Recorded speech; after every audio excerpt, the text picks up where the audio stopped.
My name is Nathan Briggs. I'm 34 years old, and until recently I worked as a freelance developer in Boulder, Colorado.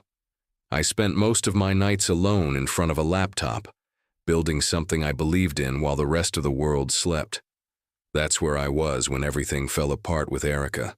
Erika Lowell was 30. We'd been together for 3 years. She worked as an executive assistant at an investment firm downtown, and on paper, we seemed like a decent match. We split rent on a 2-bedroom apartment near the university, divided utilities down the middle, and kept our finances mostly separate. But underneath that surface-level balance, we were moving in opposite directions. Erika cared about appearances, designer handbags, expensive brunches with her coworkers, weekend trips to places like Aspen or Jackson Hole, always posted carefully on Instagram with the right hashtags and filters. She wanted to be seen, to be envied. She'd scroll through her phone at night and say things like, "Everyone else is living their best life except us." I was focused on something else. For the past 18 months, I'd been developing a software platform from scratch, a project management tool with integrated AI features, designed specifically for mid-sized tech companies. It wasn't flashy, it wasn't glamorous, but it worked, and I knew it had potential. Every dollar I made from freelance gigs went straight back into development. I wasn't broke, but I wasn't spending money on things that didn't matter. That difference became a problem. One Thursday evening in early February 2025, Erika came home and dropped a printed itinerary on the kitchen counter. A weekend in Napa Valley. Wine tastings, a boutique hotel, dinners at highly rated restaurants. Her office friends were going, and she wanted us to join. "It's $1,200 per person," she said. "But it's worth it. Everyone's going." I looked at the itinerary, then back at her. "I can't do that right now," I said. "I'm in the middle of finalizing the beta version. Every dollar counts." Her face changed, not sad, angry. "Of course you can't," she said. "You never can. It's always about your little project." "It's not little," I said calmly. "It's what I've been building for a year and a half." "And where has it gotten you?" she asked. "Nowhere. We're still stuck in this mediocre apartment, and I'm still explaining to my friends why my boyfriend can't afford a weekend trip." I didn't argue. There was no point. She stared at me for a long moment, then shook her head. "You're never going to be enough for my lifestyle, Nathan." That sentence hung in the air like smoke. The next morning, I woke up to the sound of suitcases being zipped. Erika was packing. Not for Napa Valley, for good. "I'm done waiting for you to figure your life out," she said without looking at me. "I need someone who can actually keep up." She left before noon. No yelling, no crying, just a clean exit. I sat on the couch for maybe 10 minutes, staring at the empty space where her things used to be. Then I stood up, walked back to my desk, and opened my laptop. If you enjoy stories of cold-blooded revenge and gripping plot twists, like this video and subscribe to the channel now. There are brand new, unreleased stories here every day, each one more intense than the last. I didn't chase her. I didn't send long texts or try to win her back. I just kept working. Some nights I slept 3 hours. Other nights I didn't sleep at all. But the code kept improving. The platform kept getting sharper. And exactly 29 days after Erika walked out, I got a call that changed everything. The call came from a venture capital firm in San Francisco. They'd been watching my platform through a mutual contact, and they wanted to talk numbers. 3 days later, I was sitting in a conference room with 4 people in tailored suits, walking them through the demo I'd built in my cramped apartment. They didn't waste time with small talk. They asked about scalability, integration capabilities, security protocols. I answered every question without hesitation. I knew the platform inside and out because I'd built every line of code myself. By the end of the meeting, they made an offer. Not for investment, for acquisition. $5.2 million. A tech company based in San Francisco wanted to buy the entire platform, bring me on as a senior consultant, and integrate my software into their existing product suite. I'd retain a percentage of equity, receive a salary of $175,000 annually, and work remotely with the option to relocate if I wanted. I signed the paperwork 2 weeks later, in mid-March 2025. The money hit my account on a Tuesday morning. I sat there staring at the balance on my phone screen, not quite believing it was real. But it was. Everything had changed in less than a month. I didn't go crazy with the money. I'm not that kind of person. But I did upgrade my life in the ways that mattered. I moved out of the apartment Erika and I had shared and into a modern loft in downtown Boulder.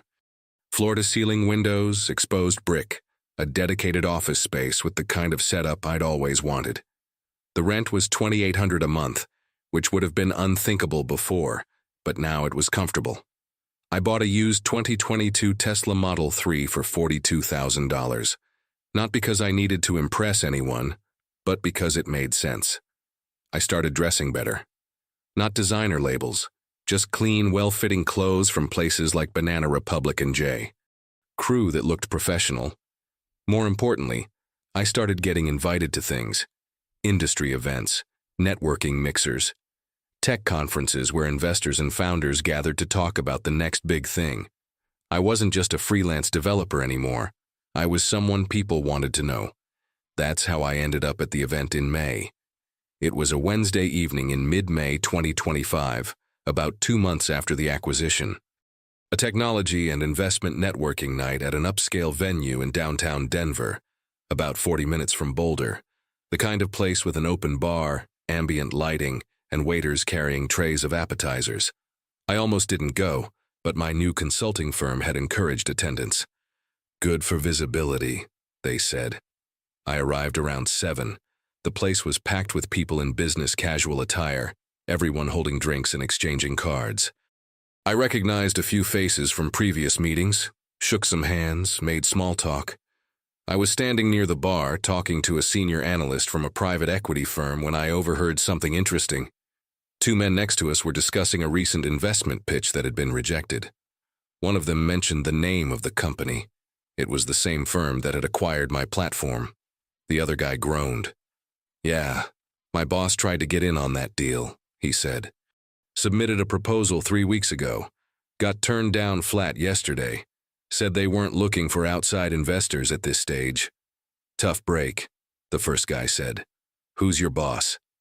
"Richard Kellerman. He's a portfolio manager at Sterling Grove Investments." I knew that name. Sterling Grove Investments. That was Erika's company. I turned slightly, not enough to be obvious, and asked casually, "Sterling Grove downtown? The one on 17th Street?" The guy nodded. "Yeah, that's the one. I know someone who works there," I said. "Executive Assistant Erika Lowell." His face lit up with recognition. "Oh yeah, Erika. She works directly for Kellerman. Small world." I smiled and nodded, then excused myself and moved toward another group. But my mind was already connecting the dots. Erika's boss had tried to invest in the company that now employed me, and he'd been rejected. The irony wasn't lost on me. I spent the next hour networking, keeping my head in the game. I talked to a VP from a cybersecurity startup, a product manager from a SaaS company, and 2 different angel investors who wanted to hear about my background. The conversations were good. People were interested. I felt like I belonged there. And then I saw her. Erika was standing near the back of the room, holding a glass of white wine and talking to 2 other women I didn't recognize. She looked the same. Same carefully styled hair, same designer outfit, same confident posture that said she belonged in rooms like this. She hadn't seen me yet.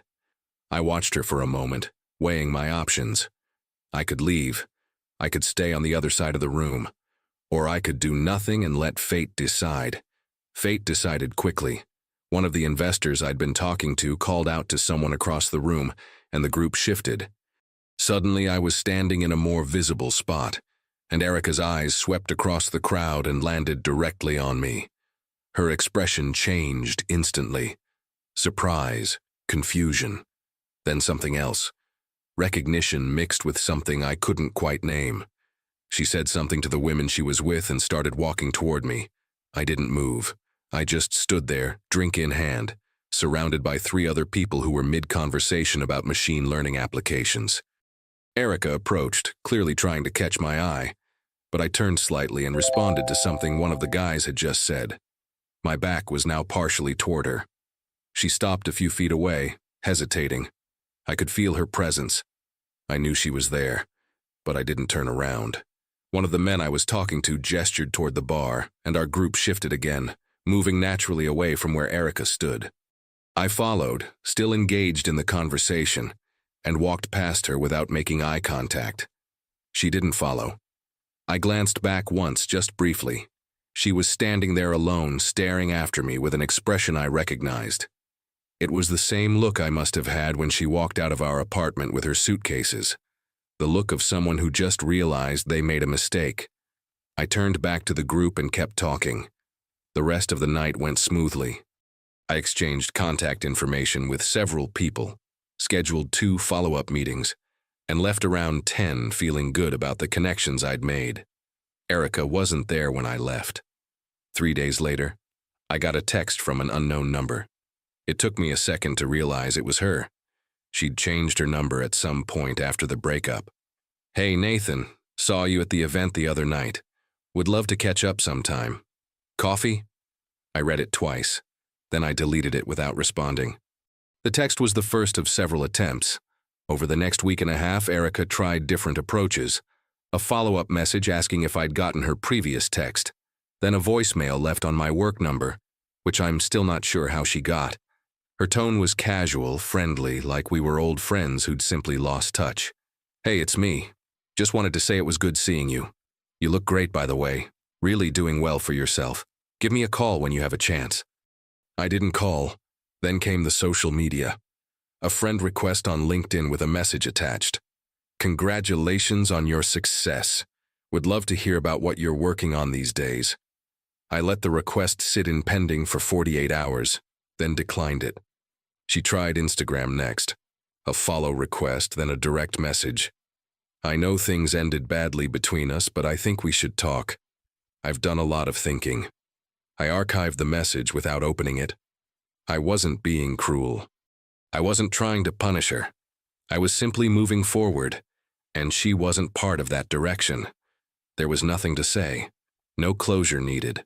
No conversation that would change anything. She'd made her choice when she walked out. I'd made mine by staying focused. Work kept me busy through late May and into June. The consulting role with the San Francisco tech company was more demanding than I'd expected, but in a good way. They valued my input. I was part of strategic meetings, product development discussions, roadmap planning sessions. My opinion mattered.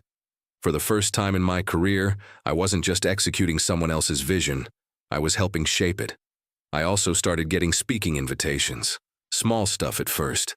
A panel discussion at a local tech meetup in Boulder during early June. A guest lecture at University of Colorado Boulder's engineering program. Then bigger opportunities started coming in. In late June 2025, about 4 months after the acquisition, I got an email from the organizers of Tech Connect Summit, a major industry conference held annually in Denver. They wanted me to speak on a panel about AI integration and project management tools. The conference attracted hundreds of professionals from across the western United States. Major companies sent their executives. Investors scouted for opportunities. It was exactly the kind of visibility that could open new doors. I accepted immediately. The conference was scheduled for late July. As the date approached, I prepared my talking points, rehearsed answers to potential questions, and made sure I had business cards printed with my new title. I wasn't nervous. I'd done speaking engagements before, but this felt different, bigger, more significant. The day of the conference arrived on a Thursday morning in late July. I drove to Denver early, checked into the hotel where the event was being held, and spent an hour reviewing my notes. The panel was scheduled for 2 in the afternoon, but the conference had started at 9 with a breakfast session and various workshops throughout the morning. I decided to attend a few sessions before my panel, network a bit, get a feel for the crowd. That's when I saw Richard Kellerman. He was standing near the registration table talking to 2 other men in expensive suits. I recognized him from his photo on the Sterling Grove Investments website, which I'd looked up after overhearing his name at the May networking event. Mid-50s, graying hair, the kind of confident posture that comes from years of making deals. Erika's boss. I grabbed a coffee from the hospitality station and positioned myself casually within earshot. Not close enough to be obvious, but near enough to hear snippets of conversation. They were discussing portfolio performance. Market volatility. One of the men mentioned a missed opportunity with a tech acquisition that would have been a solid 7-figure return. "We tried," Kellerman said, sounding slightly frustrated.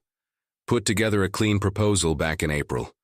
But the company wasn't interested in outside investors, already had their structure set." "Which company?" one of the other men asked. Kellerman named the firm that had acquired my platform. "Tough break," the man said. "They're doing well. That AI project management tool they picked up is getting serious traction." "Tell me about it," Kellerman muttered. "We could have been part of that." I took a sip of my coffee and walked away, suppressing a smile. The panel went well. I answered questions clearly, made a few jokes that landed, and connected with the other panelists afterward. Several people approached me when it ended, asking for my card or wanting to discuss potential collaborations. I spent the next 2 hours in productive conversations, collecting contacts and scheduling follow-ups. Around 4:30, I was standing in one of the conference's main networking areas, talking to a CTO from a logistics software company, when I noticed movement in my peripheral vision. Erika had just entered the room. She was dressed impeccably as always, navy blue dress, heels, carrying a leather portfolio. She was clearly there in a professional capacity, probably representing Kellerman or Sterling Grove. Her eyes scanned the room methodically, the way people do when they're looking for someone specific. Then she saw me. Her path shifted immediately. She started walking toward where I stood, her expression carefully neutral but with something urgent underneath. I saw her coming. I had maybe 10 seconds to decide how to handle this. I made my choice. I turned back to the CTO I'd been speaking with and asked him a follow-up question about cloud infrastructure, deliberately deepening the conversation. 2 other people had joined our group by then, and I positioned myself so my back was partially toward Erika's approach. She arrived at the edge of our circle and hesitated. I could sense her there, waiting for a break in the conversation, but I didn't give her one. I kept talking, kept engaging with the people in front of me, acting as if she didn't exist. After about 30 seconds, she cleared her throat softly. I didn't turn around. The CTO glanced past me briefly, noticed her, then returned his attention to what I was saying. The conversation continued naturally, flowing from one topic to another. I was talking about API integration challenges when I heard her voice. "Nathan?" I finished my sentence, gave it 2 more seconds, then turned as if I'd just noticed someone had spoken. Our eyes met. For a moment, neither of us said anything. I could see calculations happening behind her eyes. How to approach this, what to say, how to reconnect with someone who'd clearly moved on. I gave her a polite, neutral nod, the kind you'd give a stranger. Then I turned back to my conversation without saying a word. I felt her standing there for another few seconds. Then she moved away. I didn't watch her go. I stayed focused on the group, contributed to the discussion for another 10 minutes, then excused myself to check my phone. When I looked up, Erika was gone. That evening, back in Boulder, I got another text from her. This one was longer, more desperate. "I know you're upset, and you have every right to be. I was wrong about a lot of things. I just want a chance to apologize properly. Please." I read it while sitting in my loft, looking out at the city lights below. Then I blocked her number. Blocking her number felt final in a way nothing else had. It wasn't dramatic. It wasn't emotional. It was simply a choice to close a door that had been left slightly open. Now it was locked, and I had no intention of finding the key.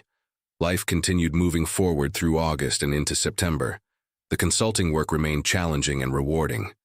I was brought into more high-level discussions, asked to evaluate potential acquisitions, and even offered equity in a spin-off project the company was considering.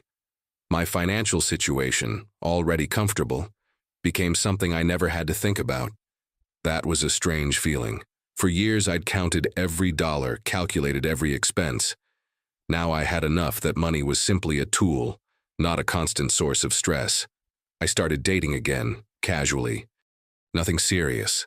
Just dinners and conversations with people I met through work or mutual friends. It felt good to be around someone who saw me as I was now, not as the struggling freelancer I'd been. There was no pressure, no expectations.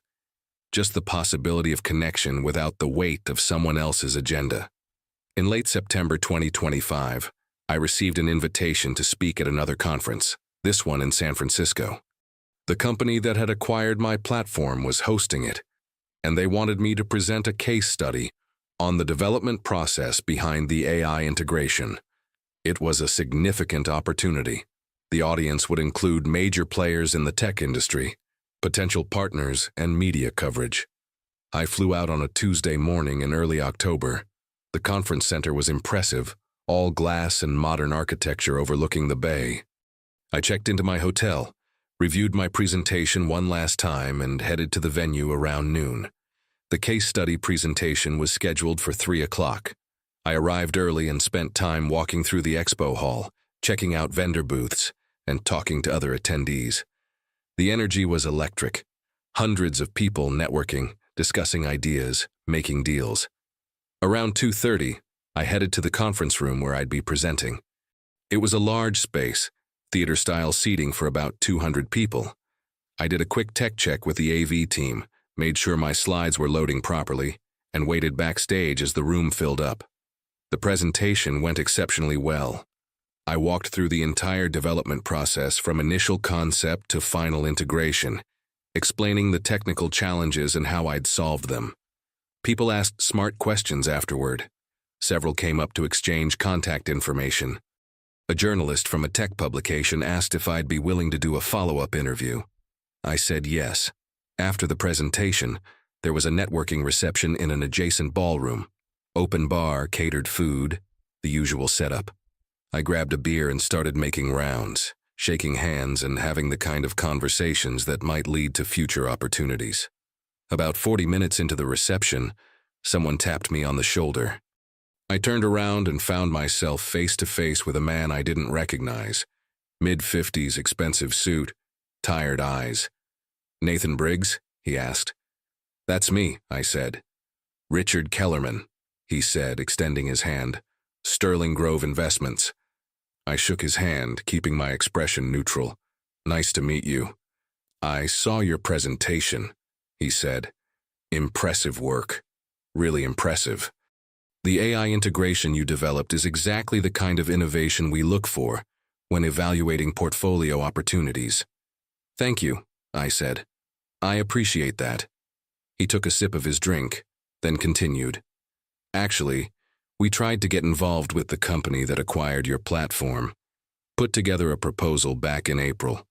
Unfortunately, the timing didn't work out." "I heard about that," I said casually. "They were pretty set on their current structure."